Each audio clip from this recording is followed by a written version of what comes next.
Marwadi university మంచి భవిష్యత్తు కోసం తెలుగు విద్యార్థులు ఇష్టపడే యూనివర్సిటీ. కాల్ 9059052378 9059052379. తన తాత పాపారాయుడు గారు ఆస్తి తనకు కూడా కావాలంటూ పంచాయతీలో ఫిర్యాదు చేశాడయ్యా.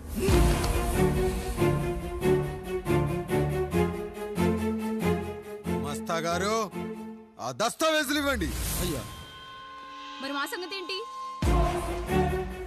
అడగరేంటి? అవునన్నయ్యా, ఈరోజు మీ పన్మేష్ కొడుకొచ్చాడు, రేపు ఆ పాల్దాన్ కూతురు వస్తుంది. ఇలా వచ్చినోళ్ళంతా మీ సంతానమేని తెలిసాక అదిగో ఆ కాముడు చెప్పినట్టు మా ఆయన వాటా కిందో బాత్రూము, నాకో సబ్బు బిల్ల, నా పుట్టబోయే బిడ్డకో బొట్టు బిల్ల, ఇదే మిగులుతుంది. అయినా ఊరి జనాభా కన్నా అన్నయ్య పిల్లల సంఖ్య ఎక్కువైపోతుంది. వాళ్ళందరూ ఇంటి మీదకి వచ్చే లోపు మా ఆస్తి మాకు ఇచ్చేస్తే మా బతుకులు మేము బతికేస్తాంగా. అవునన్నయ్య, మా ఆస్తి మాకు కావాలంతే. ఎవరిని పట్టుకుని ఏం మాట్లాడుతున్నారయ్యా? ఉన్నప్పటి నుంచి ఆయన మిమ్మల్ని సాగుతూ ఉన్నారు. ఈరోజు పెరిగి పండయ్యాక మా దారి మేము చూసుకుంటా అనడం న్యాయం కాదయ్యా, న్యాయం కాదు. ఏ ఆయన నీకో కొడుకునిచ్చాడా? వాడి పేరేంటి? ఐఫోనా? ఎరా ఆస్తి కావాలా? 4 బ్రష్లతో తోముకుంటే ఎక్కడ విడిపోతామో అని నా బ్రష్ టూత్ పేస్ట్ నీకు త్యాగం చేసినప్పుడు అప్పుడు అడగాల్సిందిరా అన్నయ్య ఆస్తి కావాలి అని. ఎరా నేను వాడిపారేసిన లంగోటాలు మార్చి మార్చి చొక్కాలు చేతిగుడ్డలుగా వాడారే, అప్పుడు అడగాల్సిందిరా అన్నయ్య ఆస్తి పంచు అని. నువ్వు 6 నెలల పసిగందుగా ఉన్నప్పుడు పాల కోసం ఏడుస్తుంటే నిన్ను తీసుకెళ్లి పసుల దొడ్లో కట్టేశానే, అప్పుడు అడగాల్సిందిరా అన్నయ్య నాకు ఆస్తి కావాలి. మా తండ్రి గారు పాపారాయుడు పోలికలు నాకు, నా పోలికలు ఆండ్రాయిడ్కి. అసలు మా కుటుంబంలో ఏ పోలికలు లేని మీకు ఎందుకు ఇవ్వాలరా ఆస్తి? ఆస్తి లేదు, గీస్తి లేదు. Get out, get out, get out, get out, get out అని నేను అనొచ్చు, కానీ అనగలనట్రా? అనలేను. ఎందుకంటే మీరంతా నా తమ్ముళ్ళు, నా చెల్లెళ్ళు. రక్తం తాగిన దోమ కూడా వెళ్ళేటప్పుడు కృతజ్ఞతగా ఏ మలేరియానో టైఫాయిడో వదిలి వెళ్తుంది. కానీ రక్తం పంచుకొని పుట్టిన మీరు ఈ అన్నయ్య కోసం ఆస్తి కూడా వదల్లేకపోతున్నారు కదరా. గుమస్తా గారు, నా యావదాస్తి నా తమ్ముళ్లకు చెల్లెళ్లకు వాళ్ళ పేర్ల మీద రాయండి. నాకు చిల్లి గవ్వ కూడా అక్కర్లేదు. ఇక ఈ ఇంటికి నాకు ఎటువంటి సంబంధం లేదు. లక్ష్మి, సావిత్రి, మీ చీరలు విప్పేయండి. ఇక్కడికి వచ్చేటప్పుడు ఏ చీరలు కట్టుకున్నారో వెళ్ళేటప్పుడు కూడా అదే చీరలు కట్టుకోండి.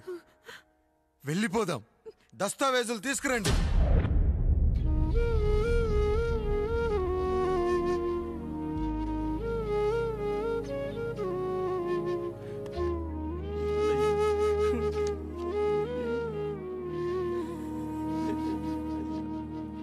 ఇక ఈ ఇంట్లో నా పేరు వినపడితే నా తమ్ముళ్ళు చెల్లెళ్ళు బాధపడతారయ్యా. ఈ ఇంట్లోనే కాదు, ఈ దస్తావేజులో కూడా నా పేరు ఉండకూడదు. నేను ఇక్కడ సంతకం పెట్టి వీళ్ళ మనసు నొప్పించలేను. అయ్యా, మొత్తం వదిలేసి మీరెలా బతుకుతారయ్యా? ఎండకు నీడలా, వర్షానికి గొడుగులా నన్ను ఇన్నాళ్ళు కాపాడింది. కష్టాల్లో సుఖాల్లో నాకు తోడుగా నిలిచింది. నా నిజమైన ఆస్తిని, కుటుంబ గౌరవాన్ని కాపాడింది. ఇదేరా నా ఆస్తి, అంతస్తు. ఇదే మా నాన్నగారిచ్చిన లంగోట. బంగారం లాంటి తమ్ముళ్ళే లేనప్పుడు నాకు మాత్రం ఈ బట్టలెందుకురా? వెతికిన దొరకదే రూపం, అరి పిలిచిన పలకదే ప్రాణం. వెతికా నువ్వు నడిచిన దారుల్లో, బ్రతికే నువ్వు విడిచిన శ్వాసల్లో. హో నీడనడిగా, గాలినడిగా, ఎక్కడని నా ప్రాణం. ఏరునడిగా, ఊరునడిగా, ఎందుకని మౌనం? బాధనను విడువనని తడిమినది వెంటపడి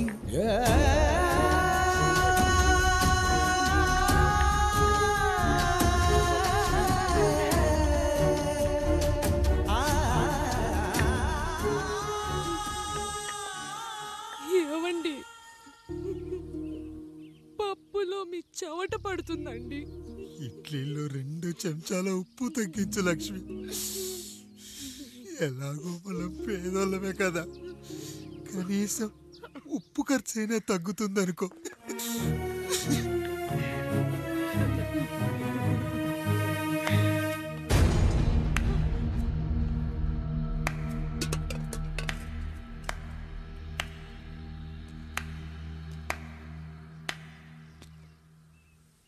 పప్పు రుబ్బుతున్నావా పెదరాయుడు? ఎవడికైనా చేసిన పాపం పండుతుంది అంటారు, నీకు మాత్రం అదిగో అలా పిండయింది. అరే రే రే రే రే, చేతి నిండా భార్యలు, ఇంటి నిండా బంధువులు, బీరువా నిండా డబ్బులు, ఊరి నిండా జనాలు. ఏరి ఎక్కడ ఇంటర్వెల్ ముందు ఇంటర్ చదివే కుర్రాడు ఏదో ఆవేశంగా డైలాగులు చెప్పాడు, సెకండ్ హాఫ్ కు మర్చిపోతాడు అనుకున్నావు కదూ? మర్చిపోవడానికి నువ్వు నాకు ఇచ్చింది అప్పు కాదు, ద్రోహం. అమ్మ వచ్చిన ప్రతిసారి అడిగేవాన్ని, అమ్మా నాన్నెక్కడా అని. నీ గురించి తెలిసాక నీ ముందుకొచ్చా, నీ బ్రతుకుని ఇక్కడి దాకా తీసుకొచ్చా. పిక్చర్ అభి బాకీ హే మేరా పితాజీ. నిన్నిలాగే వదిలేస్తే ఈ ఆండ్రాయిడ్ తో వదలవు. సామ్సంగ్లు, హెచ్టీసీలు, లెనోవాలు అంటూ కనిపారేస్తూ మా అమ్మ లాంటి వాళ్ళ కోసం తిరుగుతూనే ఉంటావు.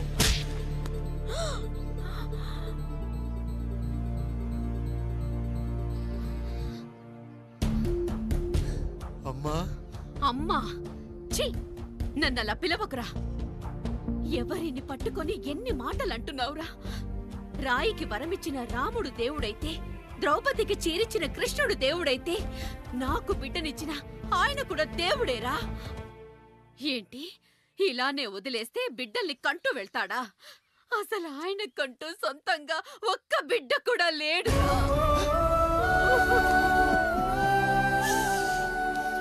అసలు ఏం జరిగిందో తెలుసా?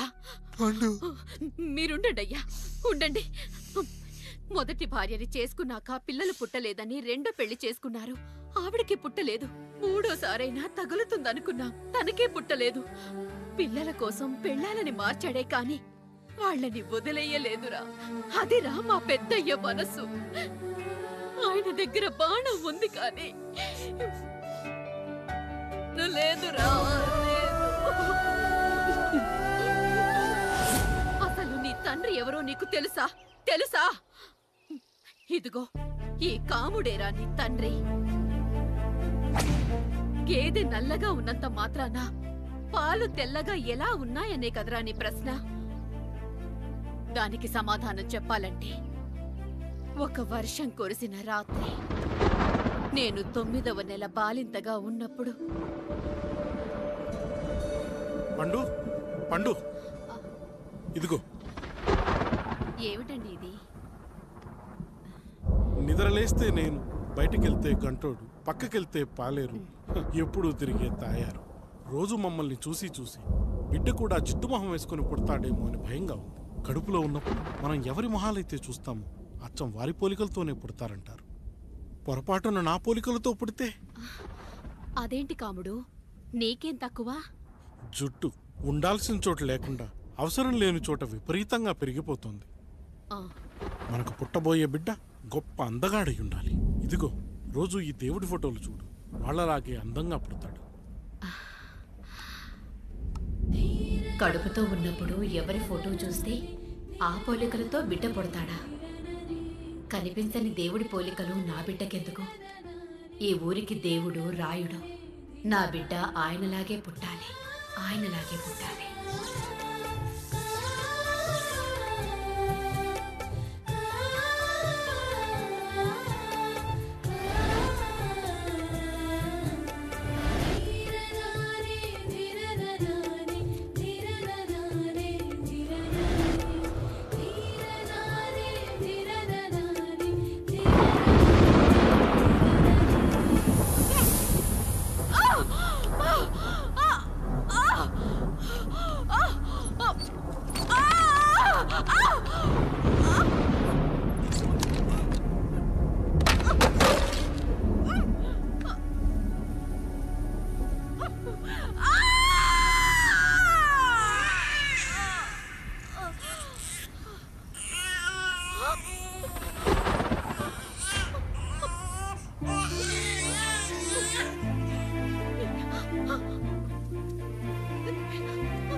పండు ఇలా వచ్చావు?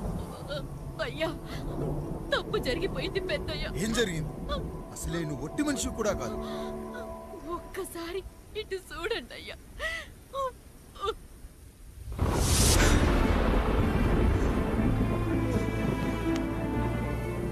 వీడేంటి అచ్చం నాలా ఉన్నాడు? అసలేంటి, ఎందుకు ఇలా జరిగింది?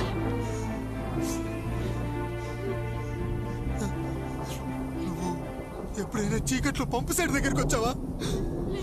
మరి అమలాపురంలో శివాలయం దగ్గర రత్నాలు నీకేమైనా అమ్మవుతుందా? పిఠాపురంలో పద్మం, రామాపురంలో లక్ష్మి, కాకినాడలో సుజాత.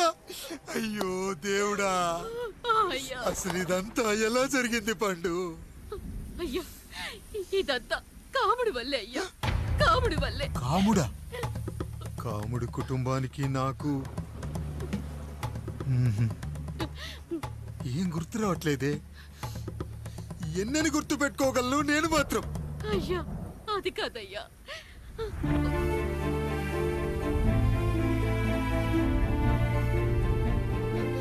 అలా రోజు మీ ఫోటో చూసి చూసి అచ్చం మీలాగే పుట్టాడు. అయ్యో, నా పోలికతో బిడ్డ కావాలనుకోవడం ఏంటి పండు? నువ్విలా చేయడం ఏంటి పండు? పోలికల కోసం ఫోటోలు ఎందుకు చూసావు పండు? అందుకే కదయ్యా ముందు ఆ డైలాగ్ చెప్పాను, తప్పు జరిగిందని. ఇప్పుడు ఏం చెయ్యాలయ్యా? స్వచ్ఛమైన మన ప్రేమను ఈ పాడులోకం అర్థం చేసుకోదు. కనీసం మీ ఇద్దరి జీవితం బాగున్నా ఆనందపడేవాని. వీణ్ణి ఇక్కడ ఉంచొద్దు పండు, బయటికి పంపించు. బయటికి పంపించి బాగా చదివించు, గొప్పవాణ్ణి చెయ్యి. వీడికి అయ్యే ఖర్చంతా నేనే భరిస్తా. అవసరమైతే ఆ డబ్బు కాముడి జీతంలో కట్ చేద్దాం. అయ్యా, వెళ్లే ముందు వీడికొక పేరు పెట్టండి అయ్యా. వీడు ఇంకో రాయుడు, అంటే ఇంగ్లీష్ లో అండ్ రాయుడు, అండ్ రాయుడు.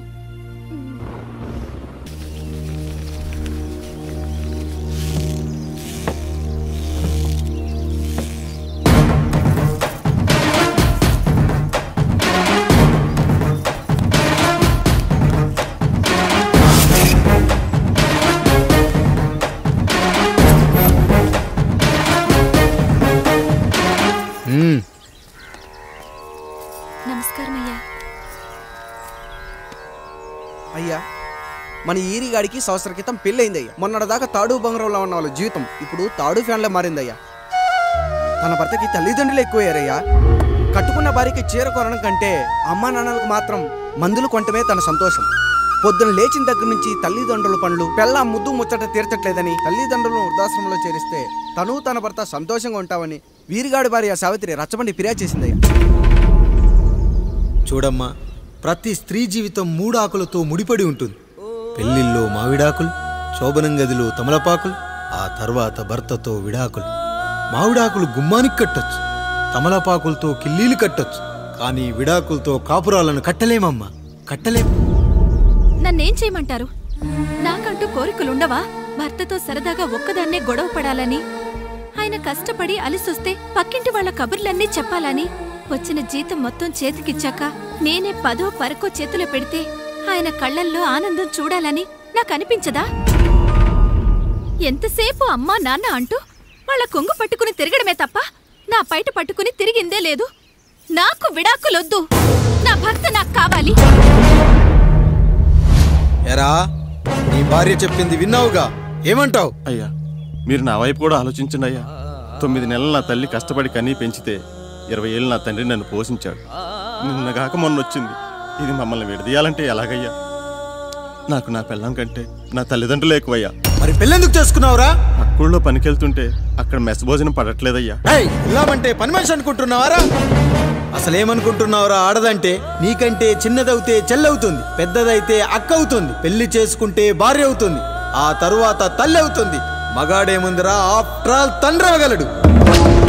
మగాడు పురుషుడు అని పలకాలంటే పెద్ద కష్టమేమీ లేదు. కానీ స్త్రీ అని పలకాలంటే నోట్లో కండరాలు, నాలుక అష్టవంకరలు తిరిగి కష్టపడాలరా. స్త్రీ జీవితం కూడా అంతే. మన దేశంలో స్త్రీని గౌరవించడం తరతరాలుగా వస్తున్న సాంప్రదాయం. ఆ సాంప్రదాయం ఎంత గొప్పదంటే జంతువుల్ని కూడా పిల్లి పిల్ల, కుక్క పిల్ల, పంది పిల్ల అంటాం గాని కుక్క పిల్లోడు, పిల్లి పిల్లోడు, పంది పిల్లోడు అని అనమరా. అంత గొప్పదిరా మన సాంప్రదాయం. మీరు ఎన్నైనా చెప్పండి, దాన్ని ఏలుకోవటం నా వల్ల కాదయ్యా. రేయ్, కడుపులో బిడ్డ ఆడపిల్ల అని తెలిసి ఉంచాలా ఊడ్చాలా అని ఆలోచిస్తుంటే పుడతామో చస్తామో తెలియని పరిస్థితుల్లో ఎలాగోలా పుట్టేసి పెరిగేసి ఎదిగేస్తున్న టైంలో తను పుట్టింది తన కోసం కాదు, ఎక్కడో పుట్టిన ఏదో కోసం అన్న విషయం తెలిసాక అమ్మ నాన్న కలిసి 1 కిలో లడ్డూలు 1 కిలో చెగోడీలు పెట్టి దున్నపోతు లాంటి ఓ పెళ్లి కొడుకును తీసుకొచ్చి తల దించుకొని పెళ్లిలో కళ్ళు దించుకొని శోభన గదిలో పడుకుంటే గుండెల మీద తాలి బరువు, శరీరం మీద వాడి బరువు మోసి మోసి వాడు వేసిన విత్తనాన్ని 9 నెలలు మోసి మోసి ఓ పండంటు బిడ్డకు జన్మనిచ్చి ప్రతిరోజు కోడి కంటే ముందే నిద్రలేచి నుదిటిన బొట్టు పెట్టి వాకిట్లో ముగ్గు పెట్టి స్టవ్ మీద గిన్నె పెట్టి అందులో పాలు మరగబెట్టి కాఫీ పొడి టీ పొడి కలిపి పెట్టి పిల్లల నోటికి తిండి పెట్టి వాళ్ళను బడికి ఎల్లగొట్టి నిన్ను ఆఫీస్ కు తరిమి కొట్టి ఒక చేత రిమోట్ మరో చేత కత్తిపీట పట్టుకొని ఛానల్స్ మార్చి మార్చి కూరగాయలు తరిగి 11 గంటలకు మా ఊరి వంట, 12 గంటలకు స్టార్ మహిళ చూస్తూ వీటి మధ్యలో వంట చేస్తూ కూరెక్కడ మాడిపోతుందో అన్న టెన్షన్ లో బ్రేక్ మధ్యలో అత్తగారికి అన్నం పెట్టి ఉద్దమందారం, ఆడదే ఆధారం, మనసు మమత, గోకులంలో సీత, స్వాతి చినుకులు అంటూ పగలు రాత్రి తేడా లేకుండా సీరియల్లో సమస్యల్ని తన సమస్యలుగా భావించి బరువెక్కిన గుండెతో అలిసొచ్చిన భర్తకు గుప్పెడంత మాడిపోయిన ఉప్మా పెట్టి అప్పుడు తిని పడుకుంటుందిరా. అదిరా ఆడదంటే. అలాంటి నీ భార్యను వదిలేస్తానంటావా? Bloody fool!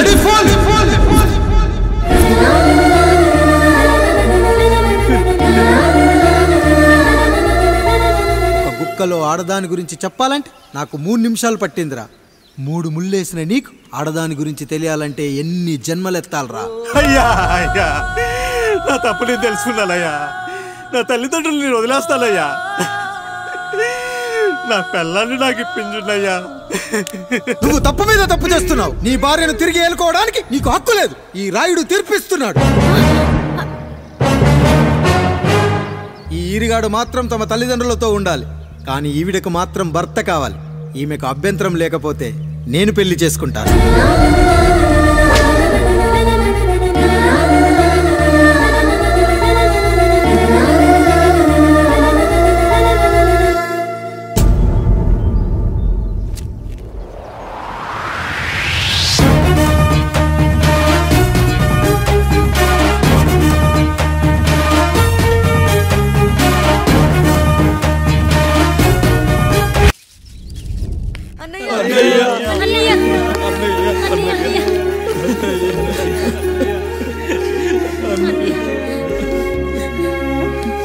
రాత్రి చాలా భయం వేసిందన్నయ్య. ఇప్పుడు మమ్మల్ని వదిలి వెళ్ళకన్నయ్యా. రాత్రే కదరా మనం అందరం కలిసి పడుకున్నాం. ఎప్పుడో రాత్రి చూసామన్నయ్య. నిన్ను చూడకుండా 1 అరగంట కూడా ఉండలేకపోతున్నా. నిన్ను చూసి చాలా రోజులైనట్టుంది అన్నయ్య. రాత్రంతా ఎక్కడికి వెళ్ళావన్నయ్య? అసలు ఎక్కడికి వెళ్ళారండి?